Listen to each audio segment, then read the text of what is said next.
Please raise your hands for questions.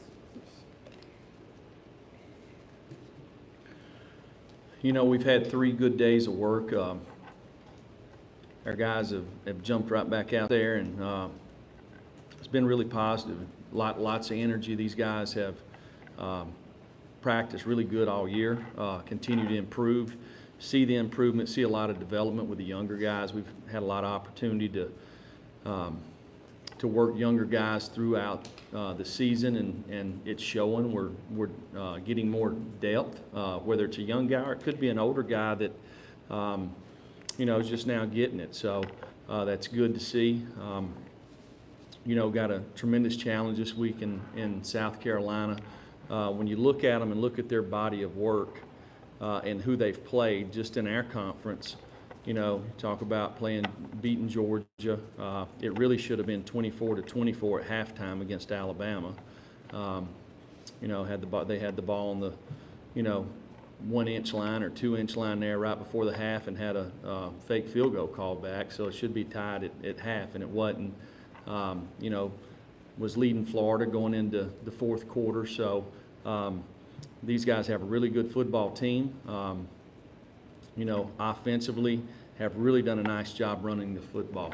A lot of pin pull plays, a lot of counters, created some explosive plays in the throw game. Defensively, Coach Muschamp's teams are always going to play good defense. They're really good up front. Probably one of the better teams that we've faced this year up front. Got some really good football players that have lots of experience, old guys. When you look at them in the back end, lots of guys that, we were involved in recruiting over the years, so know a lot about them. Really good football players, great ball skills, got good returners, good speed on their cover teams, and good kickers. So we got to be at our best. It's a great opportunity. I know that our guys are excited every time we get a chance to play in Neyland Stadium, experience the ball walk, running through the tee, the passion of our fan base, how much that our fans have affected the game this season has been tremendous, and our guys are excited about the opportunity to play in front of our fans again. So with that, I'll take any questions. Vince?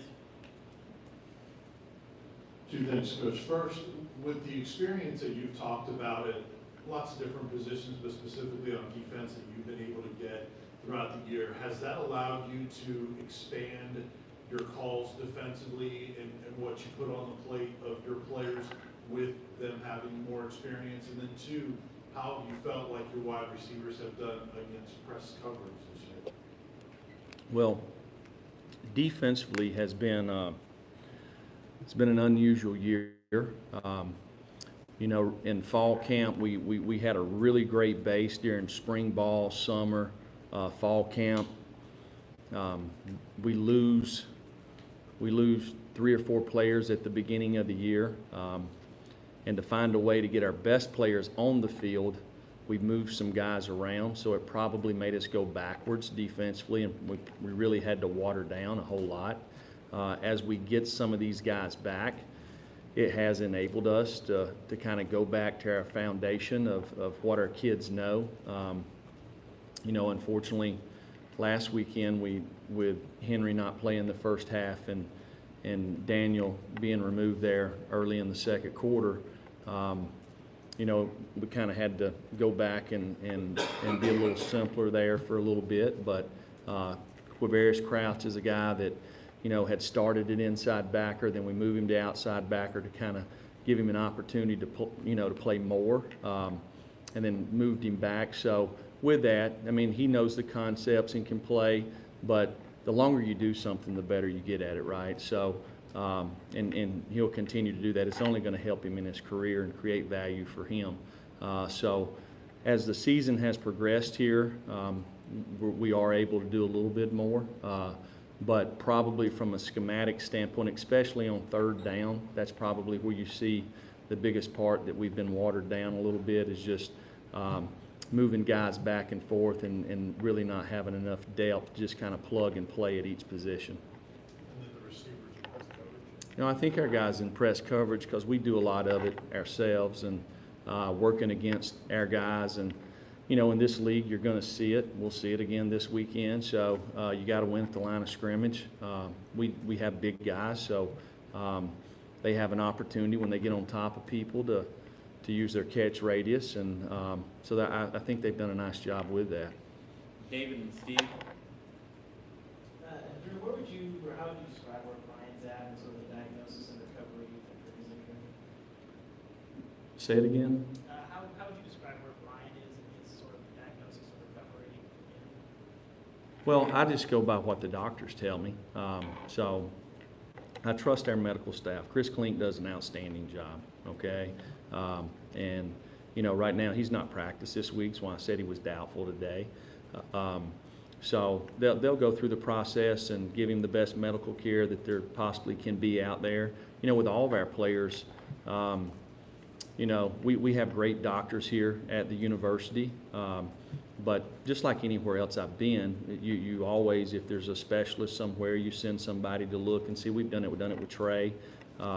We've done it with other players since we've been here, so we'll continue to do that. We want the best care for our players, and we can provide it. And if there's something that we think that we need to send somebody somewhere else, we will. So, but I've not talked to Chris today, so as we gather more information, you know, I'll let you guys know. Steve and then Blake. Just from the matchups you've had with Will Muschamp, I'm just wondering, is there a common thread with his teams when they kind of take on his personality? What kind of defines Muschamp coach team? I think his guys play hard. You know, always have. When going all the way back when he was a defensive coordinator at LSU and Auburn, and then went to Texas and became the head coach at Florida. I mean, his guys always play hard, sound, tackle well. They're gonna get after you. So, I mean, that's the way he was as a player. So I think they do take on his personality. Blake and then Patrick and West.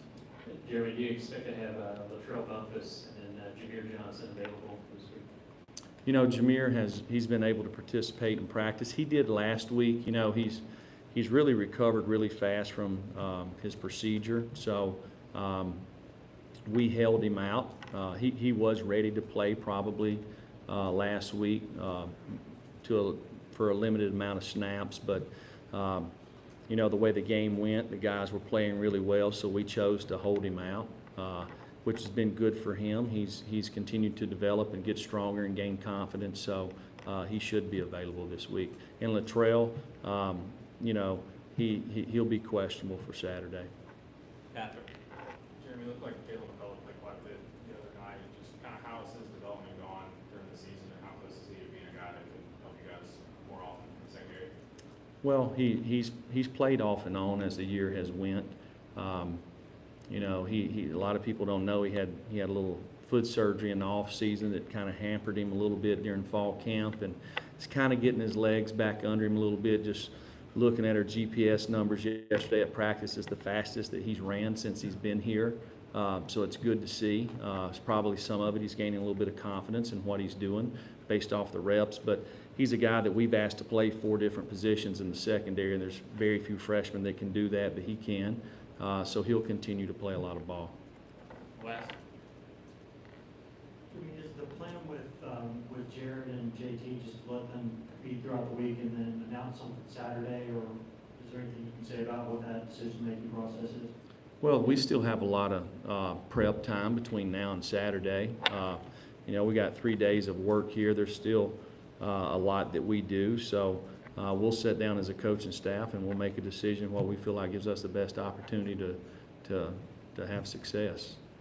Jesse. As just a follow-up there, Jeremy, what have you seen from JT this week as he's kind of gotten probably the most reps in terms of working with the ones that he's had since he's been at Tennessee? Well, he's excited, you know, like anybody would be. You know, JT is a really hard worker. He continues to develop, learning exactly how to play the position. I think Coach Winkie and Coach Chaney have done a nice job developing the young man. I mean, he continues to grow as a quarterback. We don't see it because he's not had an opportunity to really play in many games, but he'll get an opportunity Saturday, and we'll see where he's at. Gustavo. Coach, this upcoming game Saturday, do you see this game be crucial for bowl eligibility or even a postseason aspiration? Do you see this, kind of like urgency on Saturday in terms of you guys wanted to make a bowl? Well, for us, every game, there's a sense of urgency, right? So, we, as players, these guys do a whole lot of work during January, February, all the way through spring ball, summer conditioning, fall camp, for really 12 opportunities. So you want to take advantage of every one of them. Our guys are gaining confidence as the season goes. I feel like as a team we're playing our best football now, which we should. We should continue to improve every week. And, the big thing for us is we got to find a way to win a game. Did a nice job 2 weeks ago. We need to find a way this week. We're playing against a really good football team, maybe one of the better teams we've played this year. So we've got to be at our best. Jordan. There have been fans on social media who have said that they would boo and/or boycott Tennessee if Jared Garantino starts on Saturday. I guess what would your response be to those fans? Can you say it again? There were fans on social media who were saying that they would boo or not watch Saturday's game if Garantino does start for Tennessee. I guess what would your response be to those fans? Well, here's what I'll say is, just in my time here at the University of Tennessee as coach, and my time as a coach at other schools participating against the University of Tennessee and as a player, you're not going to find a more passionate fan base than the fans at the University of Tennessee. I have a hard time believing that when it comes down to game time, everybody's wanting to win. I think they trust the fact that we're going to play the players that give us the best chance to win and have success. So I think when South Carolina comes on the field, they'll probably be booing. And I think when South Carolina has the ball, they'll be loud, just like they have every game. And they'll support our players and continue to do that. Any other questions for Coach? All right, thank you.